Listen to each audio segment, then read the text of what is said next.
Redmi সিরিজের পরবর্তী smartphone Redmi 7 কিন্তু আজই লঞ্চ হয়ে গিয়েছে চায়নায় এবং এর আগে কিন্তু এই নিয়ে আমি ভিডিও করেছিলাম যে কবে এই ফোনটি লঞ্চ হবে এবং প্রাইস কীরকম হতে পারে। তো আজ কিন্তু অফিসিয়ালি লঞ্চ হয়ে গিয়েছে এই ফোনটি এবং আমার ওই ভিডিওর মতোই সব কিছু মিলে গিয়েছে, প্রাইস বলুন আর স্পেসিফিকেশন বলুন, তাও আমি আপনাদের কনফার্ম করার জন্য এক নজরে আবার সব কিছু বলে দিচ্ছি, প্লাস একটা ছোটোখাটো রিভিউ দিয়ে দেব। তো ভিডিওর নিচে লাইক বাটনটিতে ক্লিক করে ভিডিওটি শেষ পর্যন্ত দেখতেই থাকুন। তো রেডমি 7 কিন্তু শাওমির বাজেট ক্যাটাগরির স্মার্টফোনগুলোর ভিতরে পড়ে এবং রেডমি নোট 7 কিন্তু লোয়ার মিড রেঞ্জ বাজেট ক্যাটাগরির ফোনগুলোর ভিতরে পড়ে। তো আজকে যে লঞ্চ হয়েছে রেডমি 7, এতে ব্যবহার করা হয়েছে স্ন্যাপড্রাগনের 632 প্রসেসরটি এবং এই প্রসেসরে যে 8টি কোর রয়েছে তারা কিন্তু ক্রায়ো 250 কোর এবং এই কোরগুলো কিন্তু 1.8 গিগাহার্টে ক্লক করা, অর্থাৎ এই প্রসেসরের ফ্রিকোয়েন্সি হচ্ছে 1.8 গিগাহার্টজ এবং এই এসওসির ভিতরে অর্থাৎ স্ন্যাপড্রাগনের 632 এসওসির ভিতরে আপনারা অ্যাড্রিনোর 506 জিপিওটির দেখা পেয়ে যাবেন এবং এই জিপিওটি কিন্তু এর আগে আমরা স্ন্যাপড্রাগনের 625-এ দেখে এসেছি।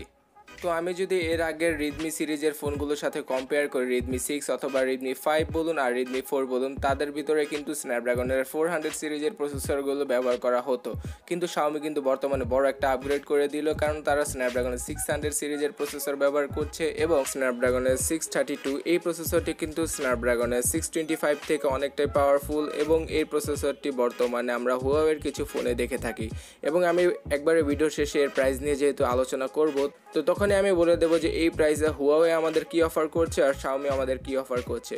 তো এবার চলে যাওয়া যাক ডিসপ্লেতে। ডিসপ্লে হিসেবে আপনারা এখানে পেয়ে যাবেন 6.26 ইঞ্চির একটি এইচডি প্লাস রেজুলেশনের ডিসপ্লে এবং এখানে কিন্তু আপনারা পেয়ে যাবেন একটি ওয়াটার ড্রপ নচ, অর্থাৎ শাওমির যে প্রিভিয়াস রেডমি নোট 7 ফোনটি ছিল সেটার মতোই ডিসপ্লে পেয়ে যাবেন এখানে, কিন্তু এখানে রেজুলেশনটা এইচডি প্লাস করে দেওয়া হয়েছে এবং এইখানে যে ওয়াটার ড্রপ নচ রয়েছে সেটার ভিতরে আপনারা পেয়ে যাবেন 8 মেগাপিক্সেলের সেলফি ক্যামেরা এবং রিয়ার সাইডে আপনারা ডুয়েল ক্যামেরা দেখা পেয়ে যাবেন এবং ডুয়েল ক্যামেরার সাইডেই থাকছে একটি ফিঙ্গারপ্রিন্ট স্ক্যানার। তো রিয়ার সাইডের ডুয়েল ক্যামেরা সম্পর্কে আলোচনা করা যাক। এখানে একটি হচ্ছে প্রাইমারি সেন্সর 12 মেগাপিক্সেলের এবং আরেকটি হচ্ছে 2 মেগাপিক্সেলের ডেপথ সেন্সর এবং 12 মেগাপিক্সেলের যে ক্যামেরাটি রয়েছে তার পিক্সেল সাইজ হচ্ছে 1.25 মাইক্রন পিক্সেল। তো আপনাদের মনে হচ্ছে যে অ্যাভারেজ লেভেলের ক্যামেরা দিয়েছে, বাট আমি মনে করছি না যে এটা অ্যাভারেজ লেভেলের ক্যামেরা, কারণ এই ক্যামেরাটি কিন্তু আমরা রেডমি নোট 7-এ দেখতে পাই ইন্ডিয়ান ভার্সনে। তো এবার বলা যাক ডিসপ্লের প্রোটেকশন হিসেবে কি থাকছে। ডিসপ্লেতে প্রোটেকশন হিসেবে আপনারা গরিলা গ্লাস 5-এর দেখা পেয়ে যাবেন। হ্যাঁ, শাওমি কিন্তু গরিলা গ্লাস 5-এর প্রোটেকশন দিয়েছে তাদের রেডমি 7 ফোনটিতে। তো এবার চলে আসা যাক এই ফোনের ডিজাইনের দিকে, অর্থাৎ ব্যাক সাইডের দিকে। ব্যাক সাইডে আপনারা গ্রেডিয়েন্ট ফিনিশের 3টি কালারের ফোন পেয়ে যাবেন, ব্লু, রেড এবং ব্ল্যাক। ব্ল্যাক কালারটি গ্রেডিয়েন্ট ফিনিশের হবে না, শুধুমাত্র ব্লু এবং রেড কালার অথবা পিঙ্ক কালারের মধ্যে যে ফোনটি থাকবে সেই ফোনেই কিন্তু পেয়ে যাবেন আপনারা গ্রেডিয়েন্ট ডিজাইনের ব্যাক সাইড। তো ব্যাক সাইডের কথা যেহেতু বলছিলামই, তো এর ভিতরেই পেয়ে যাবেন 4000 mAh এর ব্যাটারি। আমি আমার প্রিভিয়াস ভিডিওতে অর্থাৎ লিক এবং রুমার নিয়ে যে ভিডিওটি তৈরি করেছিলাম সেখানে কিন্তু আমি বলেছিলাম 3900 mAh এর ব্যাটারি থাকতে পারে, বাট না, শাওমি কিন্তু স্টিল 4000 mAh এর ব্যাটারি দিয়েছে তাদের এই বাজেট ক্যাটাগরির ফোনে। তো বলাই যায় ব্যাটারিতে কোনো কম্প্রোমাইজ করেনি শাওমি এবং 4000 mAh এর ব্যাটারি দিয়ে কিন্তু আপনারা 10 ঘন্টা কি 9 ঘন্টার এসওটি পেয়ে যাবেন এবং 1 থেকে 1.5 দিনের মতো ব্যাকআপ পেয়ে যাবেন নর্মাল ইউজে।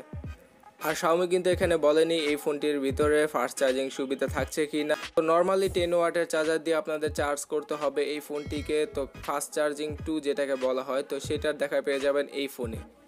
তো এবার আসা যাক এটা র্যাম এবং স্টোরেজ ভেরিয়েন্টে। 2GB, 3GB এবং 4GB এই 3টি ভেরিয়েন্টে আসবে এই ফোনগুলো এবং এই 2GBর সাথে 16GB রোম এবং 3GBর সাথে 32 এবং 4GBর সাথে 64GB রোমের দেখা পেয়ে যাবেন আপনারা এবং এই 3টি ভেরিয়েন্টই পাওয়া যাবে এই ফোনটি বাজারে। এবং আপনাদের অনেকেরই কোশ্চেন থাকে যে আয়ার ব্লাস্টার আছে কিনা এই ফোনে। হ্যাঁ, এই ফোনে কিন্তু শাওমি আয়ার ব্লাস্টার দিয়েছে এবং আয়ার ব্লাস্টারের পাশাপাশি 3.5mm হেডফোন জ্যাকেট দেখাও পেয়ে যাবেন এখানে এবং স্পিকার গ্রিল এবং মাইক্রো ইউএসবি পোর্ট নিচের দিকে পেয়ে যাবেন আপনারা এই ফোনে, যথারীতি অন্য 10টা ফোনে যেরকম থাকে। তো অ্যাট দ্য এন্ড এই ফোনের প্রাইস নিয়ে আলোচনা করা যাক, কারণ এই ফোনের প্রাইসই জাস্টিফাই করবে এই স্পেসিফিকেশনকে। তো 2GB এবং 16GBর যে ভেরিয়েন্টটি রয়েছে তার প্রাইস চায়নাতে রাখা হয়েছে 699 ইউয়ান, যেটা আমি যদি বাংলা টাকায় কনভার্ট করি তাহলে 8740 টাকার মতো পড়ে। তো 3GB এবং 32GB ভেরিয়েন্টের দাম রাখা হয়েছে 799 ইউয়ান, যেটা বাংলা টাকায় 9991 টাকার মতো পড়ে বর্তমান কারেন্সি অনুযায়ী।